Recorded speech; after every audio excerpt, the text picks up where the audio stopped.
Le cas très particulier de cette entreprise ici à Valeo sur le site de Saint-Quentin, c'est que bon nombre de salariés sont là depuis des années, 20-30 ans d'expérience dans cette entreprise. Ils ont été exposés notamment à l'amiante jusqu'en 1996.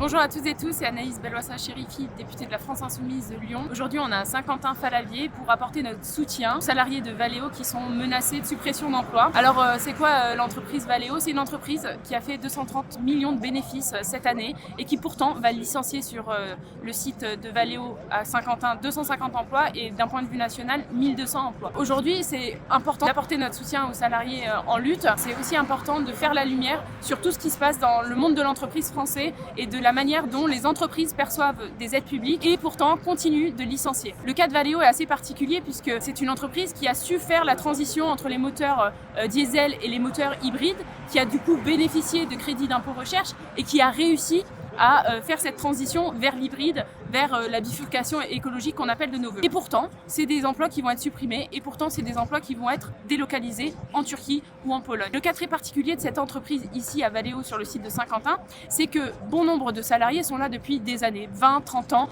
d'expérience dans cette entreprise. Ils ont été exposés notamment à l'amiante jusqu'en 1996 et ils sont en train de se battre pour pouvoir percevoir des primes et pour pouvoir faire en sorte que l'exposition à l'amiante soit calculée dans leur retraite. Bien évidemment, nous, le groupe de la France Insoumise, on a plusieurs actions et plusieurs propositions. La première, c'est la commission d'enquête qu'a proposée Clémence Guettet sur les aides publiques aux entreprises et comment elles sont utilisées, malgré le fait qu'aujourd'hui, bon nombre d'entreprises, Michelin, Auchan, décident de supprimer des emplois dans notre pays. C'est important de faire la lumière sur ce sujet et c'est important aussi d'apporter notre soutien aux salariés en lutte dans toutes ces entreprises.